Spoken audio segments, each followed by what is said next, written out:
didn't make a reading vlog for this book, but I should have. There were so many moments with this one that I could have spoken about in the moment. Hi, today I'm continuing my series of videos where I talk about the books of the Twilight Saga. Today I am talking about the second book, New Moon. In this series, I give my thoughts and opinions as I read these books for the first time, having watched the movies for the first time earlier this year. I believe this book is typically regarded as the least liked in the series, and after reading it, I think I can understand why. I feel like I have a lot more to say about this one than I did the first one. There were definitely a lot more flaws and questionable things within this one. I have way more complaints and things to comment on when it comes to this one compared to the first one. That doesn't mean that I didn't like it though.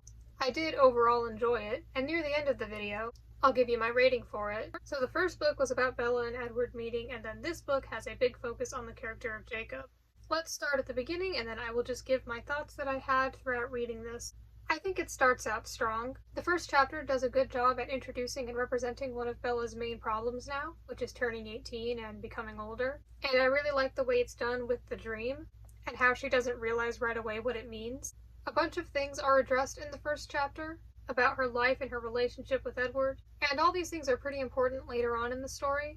There's the birthday party at the Cullens' house. Here's another example of something similar to what happened in the epilogue of the previous book, where Bella says she doesn't want something. And then the Cullens, especially Alice, who I mentioned in the previous video, might be my favorite character in the series, I'm not sure, do it anyway because that's what they want, which I kind of don't like, but at least they have good intentions.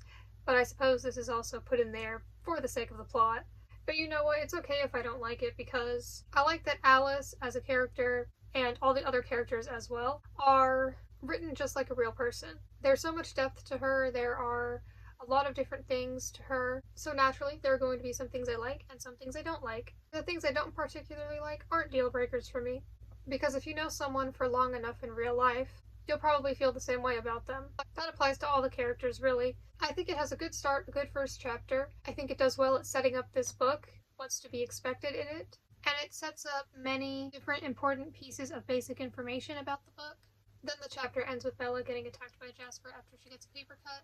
A good, but not too crazy way to show one of the conflicts in this book, and within Bella and Edward's relationship, that being Edward's concern for her safety, to the point where he feels like he should just be away from her, which I think is something he thought about before, of course, but then I think this was like that catalyst that really made him decide to just leave. I like how the Cullens aren't all at the same level when it comes to how well they can tolerate being around blood, and how they have different levels of self-control, and the fact that it's something that they have to work towards improving on.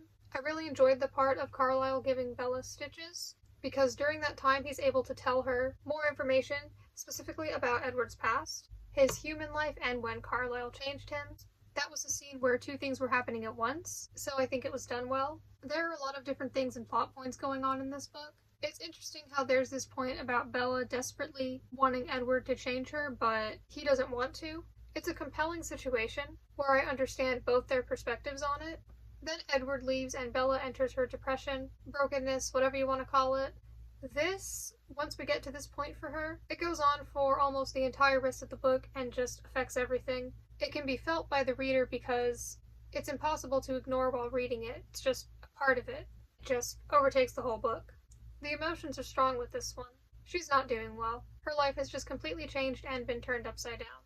Eventually, Charlie wants to put a stop to it, and Bella's like, okay, I'll go hang out with Jessica. So she does. And this is the first time we really see her out of the house since Edward has left, and we see the start of her reckless, crazy decisions. I particularly want to comment on something that happened during this time. She considers going up to these strange men, who she feels off about, when they could do who knows what to her, knowing that they could be dangerous, and I get it, she's numb and she wants to feel something. She doesn't care anymore, but I can understand her reasoning behind some of the thrill chasing she does later on in the book. But this just felt like something that no woman would want to do. She doesn't seem genuinely interested in the men, or in doing anything with them. She wants to approach them because of the possible danger with them. Or maybe I'm wrong. Maybe some women would do that, I don't know. I guess she eventually does it just to hear the voice of Edward, in her delusions or whatever you want to call it.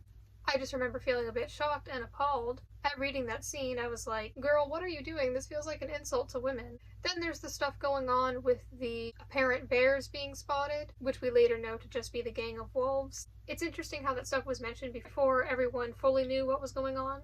And Bella starts hanging out a lot with Jacob. I liked this. I liked seeing more of Jacob. I liked seeing he and Bella interact with each other. Some people may not have liked the lack of Edward in this book. I guess I didn't mind it. I liked seeing so much of Jacob, and especially without Edward being an interruption or distraction. I liked seeing them work on the bikes together. It's nice to see Bella have so much interaction with someone other than Edward, and I think I really enjoyed getting to know Jacob better and seeing their relationship. Comparing him to Edward when it comes to him as a person and how he treats Bella. I liked the parts where Bella's hanging out and interacting with the other people Jacob knows. Like, the first book had a big focus on the Cullens and the vampire world, and this one has a big focus on the wolves and the people Jacob knows, a lot of which are both the same people. This makes it sound like I'm Team Jacob, but to be honest, I don't think I was ever really on one side or the other, nor am I now, at least not as of right now. I think that they've both got their problems, which at least is realistic. And I guess in terms of which one do I think should be with Bella, well, knowing what happens and being so familiar with the concept of them being a couple for years before even reading or watching the series, it feels weird for me to imagine anything else. I don't mind the way it turns out. I like to jokingly agree with those who say that they're Team Alice, though I will say, "Why are you apologizing for bleeding?" is an incredible line. It's nice seeing how Jacob affects Bella for the better, and I think it's good that she describes Jacob's aura and how he's such a warm, friendly, happy person, and that the author made a point to write that, because once Jacob goes through his changes later on, I remembered how Bella described him before, so I could see how drastic these changes were, even though I'm just reading words on a page. And I like how these changes to Jacob were done slowly, gradually, because I guess that's how the werewolf thing works. I like how at first something seems off about him, and Bella questions it, and how these things are happening to his other friends first before him. Bella's starting to get back into the real world and actually interact with others, like her friend group at school, but she's also spending a lot of time with Jacob. And here continues her wild, reckless decisions.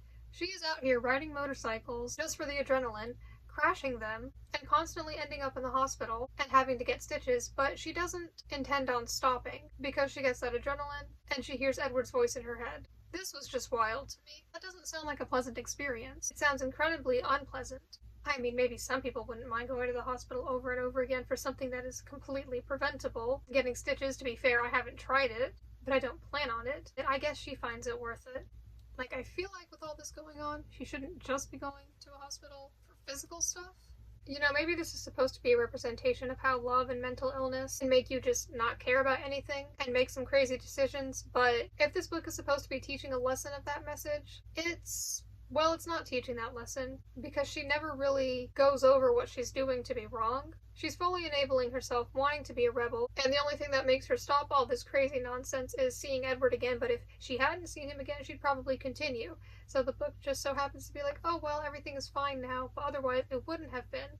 Though I guess if it weren't for her reckless decisions in the first place, maybe she wouldn't have actually seen him again, now that I think about it. Okay, I guess you got me there, but the point still stands. Yeah, I really enjoyed seeing Bella and Jacob's dialogue between each other. I think he was really sweet with her, well, particularly at the beginning, but even after changing, he's still kind of the same person. He's just got some issues now. Like, I remember thinking, oh, well, maybe she should be with Jacob. He seems much better and nicer.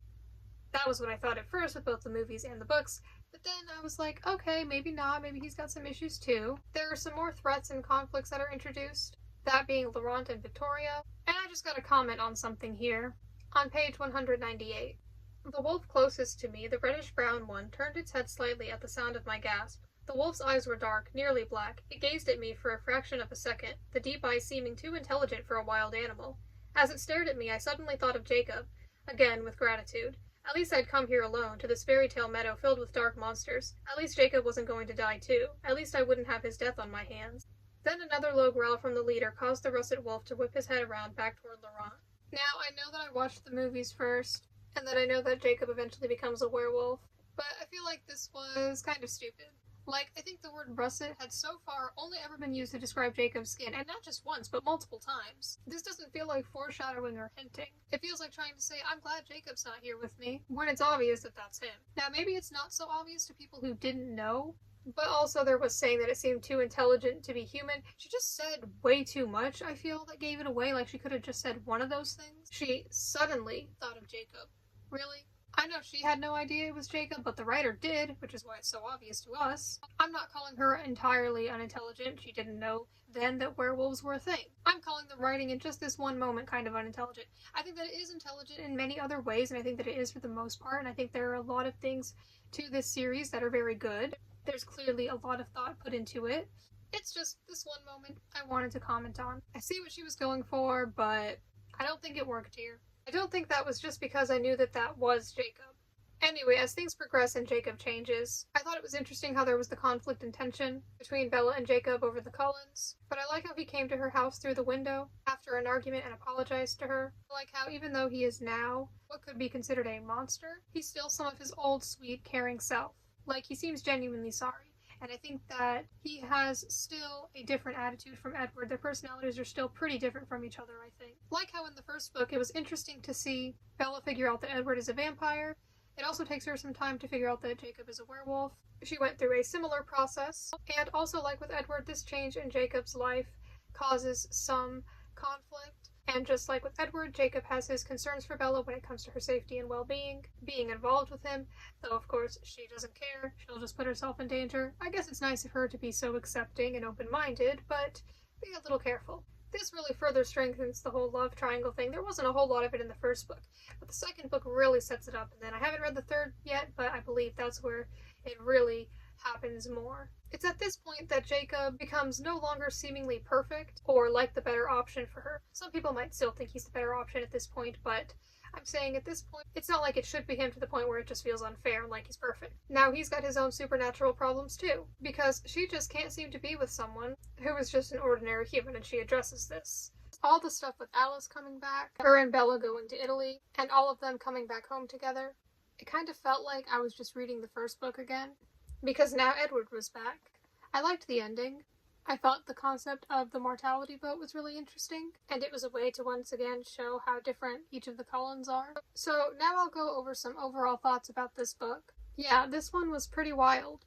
I think the most obvious thing I should address is Bella's depression and dependency on others, particularly Edward. Once Edward leaves, she enters this depressive, broken state that lasts for months. She stops doing a lot of the things she did before, such as listening to music, basically anything that could potentially remind her of Edward, which is practically anything. She still goes to school and work, but she's pretty much shut out her friends and isn't really socializing much or going out beyond what is necessary. She often references this hole in her chest, believing that it's there due to Edward's absence, and she feels it burning, according to her, anytime she so much as thinks of him, and that he's the only thing that could fix it. My issue with this is not that I find it boring, because I don't really, or that I find it annoying or anything like that. My issue with this is that it could be slightly problematic. Now, mental health is very important to me, so I'd never want to say anything invalidating or insensitive. However, because it's so important to me, I think that representation of it in media, especially media that is so popular, is very important. If they're done poorly, it can potentially be very harmful. I believe that you cannot depend all your happiness on one person. I was taught that when I was like 12, and it doesn't seem throughout this whole book that Bella eventually realizes that. I could understand if she starts out thinking that, but then learns that she can't think that, and maybe before Edward had come back, maybe she would have realized that, and she would have been fine either way, but that's not what happens. But I think the idea that you can't depend all your happiness on one person is true, and I agree with it. There is so much more to life. And I think that you can't rely on someone else to determine whether or not you'll be happy because you don't have control of them. But that's exactly what Bella does throughout the majority of this book. It's kind of written as if she just can't help it. And it is a fictional story, so I guess anything can happen. But still, now I understand that everyone's experiences are different. Just because I've never experienced what she's describing doesn't mean that it's not real or valid or that I should judge it, but it's just a very extreme reaction. And because it is fictional, I think it's important to be mindful of writing that and how it's written, especially when you are influencing young people. This extreme reaction doesn't really seem to get better or change until, conveniently for her, Edward comes back into her life. Most people would still enjoy those things, like, for example, I think they'd still listen to music, just maybe not music that reminds them of that person, or maybe they would to help them process it. It's not weird to me that she's depressed in the first place, just the extent to which she feels this way, and the fact that time doesn't seem to help it at all. She doesn't really seem to ever find something else to enjoy or any kind of coping mechanism. There doesn't seem to be anything that is getting her through her days, and for people reading this, I wouldn't want them to think that there's absolutely nothing that they can rely on or anything that they can do. I want other people to know that if they're in a situation where they feel that way, that there is hope, and that there's something that they could do, but Bella doesn't show any of that. I think it would be nice for there to be at least one person or one thing that kept her going, and that would have been good for other people, especially younger readers, to see. It gives off this impression that Edward was the only good thing in her life, that he was the only thing that mattered, and that she has absolutely nothing else going for her. I understand if he was her priority, if he was what she loved most, but like I said, there is more to her life than that. But the way her character is, it just doesn't feel like she cares about any of that or feels that way. I'm just trying to understand, and when this is a piece of media, in this case a book, especially one targeted towards young people, depictions of behavior like this can potentially be very influential, and I don't think it's exactly a good thing that this book is showing that if your boyfriend breaks up with you, then there is nothing else to enjoy about life, that you'll be completely broken and not feel better at all for months, or not feel any happiness or anything good for months, and that the only way you can be okay is if he comes back to you. It's completely understandable to be very upset about something like that for a while, but I guess I wish that the book would have made her give some kind of lesson to the reader, especially if the reader is a young person, about how to go through this in a more healthy way. Again, I can understand if she doesn't know at first, but I would have liked for there to be at least something later on that she learned that the reader could have seen. And also I'd want her to be realistic with it, rather than all the problems and negative feelings will just go away if this person happens to come back to you, because not only is that not always how it goes, but either way that's just not a healthy message to send. This book doesn't really show or offer any kind of good solutions for how to deal with these very real, very intense feelings. I don't think it's good to teach anyone, young or not, that if they're in a situation like that they should just use someone else to fill that void, or do crazy stuff just to feel something. Like, she never seems to have any kind of reflection in the moment or looking back at it, where she says, I know this isn't the right way to deal with this. And I guess I can't blame her because she doesn't know any better. Hopefully someone gets what I'm trying to express. And maybe she does have some kind of reflection in the later books. I don't know yet, I haven't read them. I want people's opinions if they have experienced anything similar, or they're very knowledgeable about psychology, if they feel like this is a good or bad or even problematic representation of this kind of experience. Or maybe it's realistic. I think maybe part of it is accurate, and maybe part of it is not, I don't really know. Some people say that the book and movie really capture that feeling well, and because of that, if it is realistic and accurate to some people's experiences, I appreciate that it, like many other books, is able to offer me a new perspective.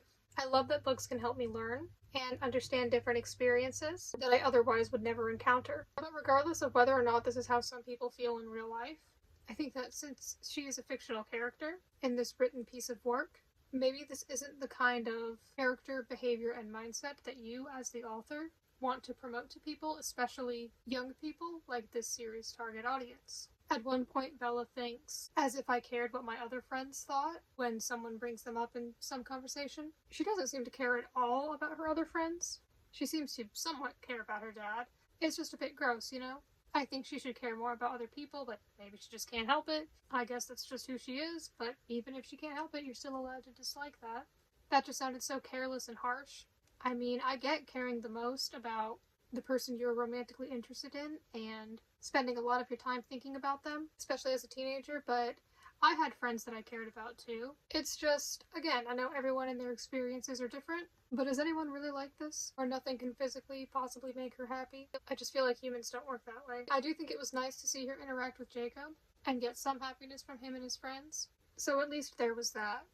I feel like while reading the first book, I was like, this isn't so bad. The overall story and Bella herself aren't that bad. But then reading this one, I definitely understood more why a lot of people strongly dislike the series, and Bella especially. I feel like it was a lot worse in this one. Either I didn't notice it as much in the first book, or the purple prose was a lot more prominent in this one. I feel like there was a lot more of that in this one, especially considering Bella's depression. I think things are even more dramatically described and felt in this sequel. I think I still didn't really mind it for the most part, but it was a bit much at times in this installment. I don't want to comment too harshly on someone's writing, but with something like this, it's extremely popular, so I don't think that's going to hurt her career. But I guess the point of book reviews is for me to be honest and say both what I liked and didn't like about it. I try to be understanding of everything, but even if I understand, I can still have my opinions, and I often understand all the sides in a situation, but even so, there are still some things that are not excusable, and sometimes books just aren't great. Some people said that they felt like Bella forgave Edward too fast and way too easily. As for my thoughts on that, well, my main issue isn't her forgiving him, but rather how everything just seems to be magically healed once he's back. There's her dependency on him once again. I can understand Edward's point of view and why he did what he did, and while some people could disagree with him for leaving, I think the extent to which it affected Bella isn't really Edward's fault. I think that's her own problem, because she can't control everything that happens to her, but she can control how she reacts to them, and I think it's her responsibility to take care of herself. Now, I understand if it hurts her, it hurts her, but I'm saying that there were still decisions that she could have made. I think Edward seemed genuinely sorry, so I think I understand her forgiving him, but I feel like her forgiving him was based on the fact that of course she's going to forgive him, because she seems to base all her choices on him. He's her main priority, so it was, like, never even a question for her. At least that's how I felt as the reader. So I feel like it makes her forgiving him less meaningful. Her forgiveness isn't surprising because all she wanted was to have him back in her life because she doesn't seem to care about anything else. And so it's like, of course she forgave him. She wouldn't have done anything else. I said that 5 stars felt too high for the first book, and 5 stars definitely felt too high for this one as well.